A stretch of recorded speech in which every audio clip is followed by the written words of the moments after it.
Hello, আমি পারমিতা। আবারও একটা নতুন ভ্লগ নিয়ে তোমাদের সামনে হাজির হলাম। নতুন ভ্লগে তোমাদের সকলকে জানাই স্বাগত। এই ভিডিওটা হলো গতকালের। গতকাল তো রবিবার ছিলই, ছুটির দিন। ভেবেছিলাম একটু মাংস ভাত বানিয়ে নিই। যা গরম পড়েছে, রান্না শুরু করার আগেই আমি একটু তরমুজ খেয়ে নিলাম। শরীরটা ঠান্ডা করে আমি শুরু করলাম রান্না।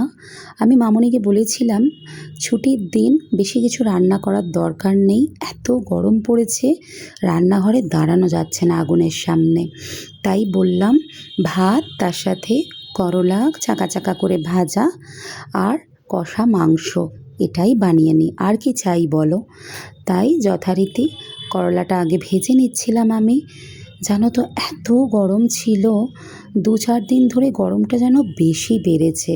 রান্নাঘরে একদম দাঁড়ানো যাচ্ছে না। মামনি তো প্রতিদিন রান্না করে। শনি রোববারটা যদি আমি বাড়িতে থাকি, ছুটি থাকে, তাহলে আমিই রান্নাটা করি। আমি জোর করে মামনিকে বলি, না, ছুটির দিন তুমি একটু রেস্ট করো, আমি রান্না করব, সে যে রান্নাই হোক। তো তোমাদের দাদার তো অফিস চলছে, ডিউটি চলছে ভোটের, তোমরা তো জানোই।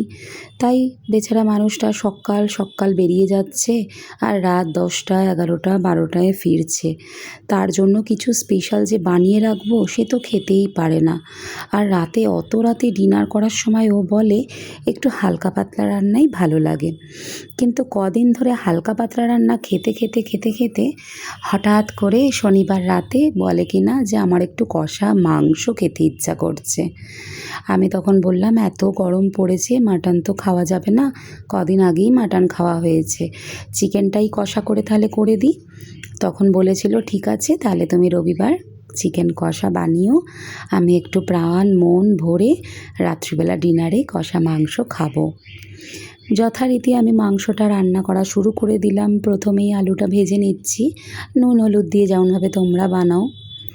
জানো তো, তোমাদের এই সময় একটা কথা বলে দিই, ছোটোবেলায় সকলকেই দেখতাম চিকেন খেত, কিন্তু আমাদের বাড়িতে চিকেনটা ঢুকতো না, হতো শুধু মটন। এবার মটনটা তো শরীরের পক্ষে ভালোও ছিল না বরাবরই, তাই আমরা জেনে এসেছি। এদিকে বাড়িতে দুর্গা মন্দির ছিল, তাই বাড়িতে কোনোভাবেই চিকেন ঢুকতো না। আমার এক মাসির থেকে প্রথম চিকেন খাওয়া শিখলাম। সেই মাসি চিকেন বানিয়ে বানিয়ে খাওয়াতো, মাঝে মধ্যে দাদুর পারমিশনে বাড়িও পাঠাতো। শেষের দিকে দাদু দিদার অনেক বয়স হয়ে গেছিলো, বলেছিলাম এত গরম পড়ে, এই বয়সে মটনটা খাওয়া একদমই উচিত নয়, চলো আমরা চিকেনটা খাওয়া শুরু করি, দুর্গাপুজো তো এখন বাড়িতে আর হয় না, তা খেলে কোনো দোষ হবে না, খেয়ে নিই চলো। তো যথারীতি দাদু অনেক ভাবনা চিন্তা করে একদিন বলল ঠিক আছে, আমার বাচ্চারা অনেক বড় হচ্ছে, তাদের তো চিকেনটাও দরকার শরীরে, তো চলো আমরা চিকেনটা এবার বানানো শুরু করি বাড়িতে। তো সেইভাবে মাসিমণির হাত ধরেই চিকেন খাওয়ার টেস্ট পেয়েছিলাম। তারপর থেকে যত সময় এগোচ্ছিল চিকেনটাই চলছিল, মাটনটা একদমই বলতে গেলে বন্ধর দিকে চলে গেছিলো। কারণ মাটন একদমই বয়স্কদের দেওয়া যায় না, আর বয়স্ক কেন, কম বয়সীরাও এখন কিন্তু মটন কোনোভাবেই খেতে চায় না। সবাই তো আমরা শরীর সচেতন, শরীরের কথা বেশ ভাবি। তো যথারীতি আমরা এইভাবেই চিকেন খাওয়াটা শুরু করলাম, আর বেশ ভালোও লাগলো। তো যাই হোক, এই কথাটা বললাম, মনে পড়ে গেল তাই। তো যথারীতি পেঁয়াজটা আমি দেখো এখানে বাদামি বাদামি করে ভেজেছি, ভেজে তার মধ্যে এই পেস্টটা দিলাম। এর মধ্যে পেঁয়াজ, আদা, রসুন, কাঁচা লঙ্কা পেস্ট ছিল।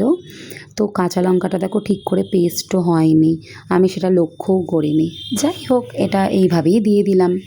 তো কষছি, যেভাবে তোমরা চিকেন বাড়িতে করো ঠিক সেইভাবেই বানিয়েছি।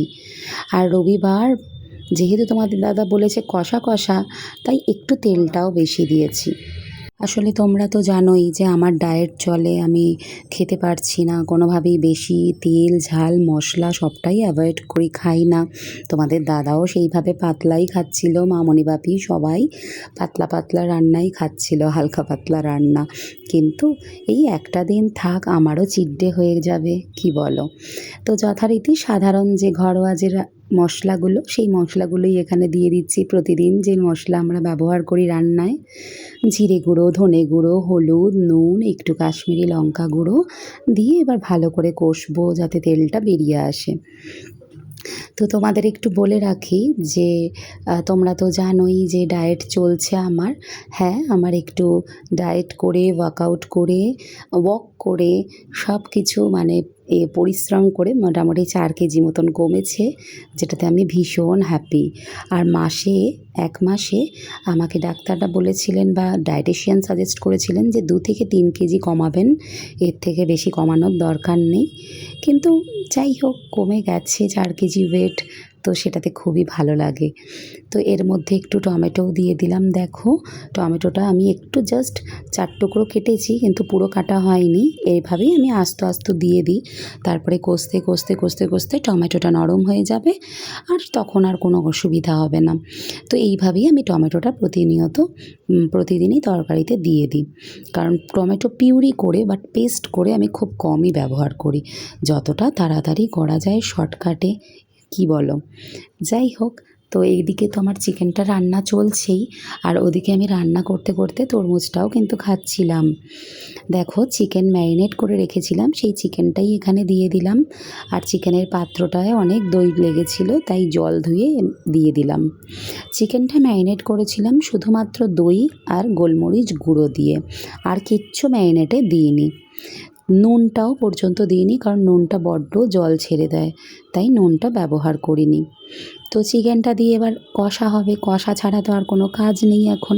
ভালো করে কষে কষে কষে কষে যখন দেখবো যে হয়ে এসছে, তারপরে একটু কিছু মশলা ব্যবহার করে নেব শেষে, ব্যাস। এইভাবেই চিকেন রান্নাটা করি।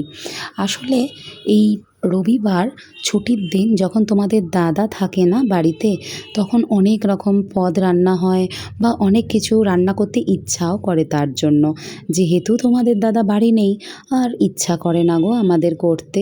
আর মামনির তো একদমই ইচ্ছা করে না। প্রতিদিন মামনি রান্না করে, ওই করতে হয় বলে করে, যেহেতু আমি আর শান দুজনেই থাকি না বাড়িতে। তাই কোনোভাবে, তাও আমি বারণ করি, শোনে না মামনি। তো 5 রকম 6 রকম, কোনো দিন 4 রকম পদ হয়েই যায়। এক তরকারি ভাত কোনো দিনই করতে চায় না মামনি।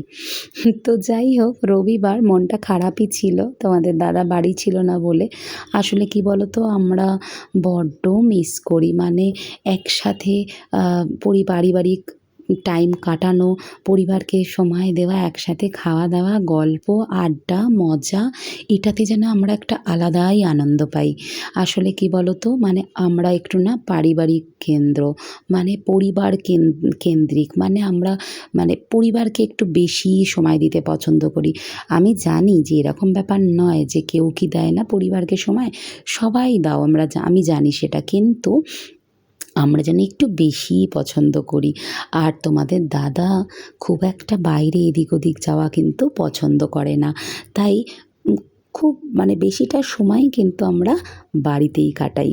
দেখো, তোমাদের সাথে গল্প করতে করতে মাংসটা আমার হয়েই এসছে। আমি একটু গরম মশলার গুঁড়ো অ্যাড করে দিলাম, এটাকে ভালো করে কষাচ্ছি। এখনও কিন্তু এটা তেল ছেড়ে আসেনি, মানে যেহেতু দই দেওয়া আছে, দই দেওয়া থাকলে জলটা ছাড়তে থাকে। দেখো, আমি ভালো করে কষেই যাচ্ছি। আর আমার ইচ্ছাও ছিল যে একটু কষে কষেই আজকে চিকেনটা রান্না করব। কারণ তোমাদের তো বলেইছি যে তোমাদের দাদার ডিমান্ডটা এটাই ছিল কষা মাংসের।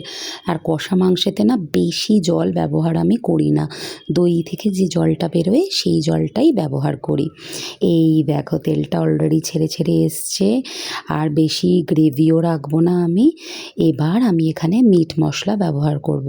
হ্যাঁ, মিট মশলাটা দিচ্ছি, চিকেন মশলা নয়, কারণ হাজব্যান্ড তো বড্ড ভালোবাসে মিট মশলা দিয়ে চিকেন রান্না খেতে। তাই বাড়িতে কিন্তু চিকেন মশলাও রাখা থাকে, কিন্তু কোনো দিনই ব্যবহার করতে পারি না, তার জন্য যে মাটন মশলাটাই দিতে হয়। তো যাই হোক, এই মিটের মশলাটাই ব্যবহার করে নিলাম, ব্যাস। আর আমার তো একদম রেডি চিকেন, লাল লাল কষা কষা, একটু সামান্য ঝোল। আজকের ভিডিওটা কেমন লাগলো তোমরা অবশ্যই জানিও। ভালো লাগলে লাইক কমেন্টস করো।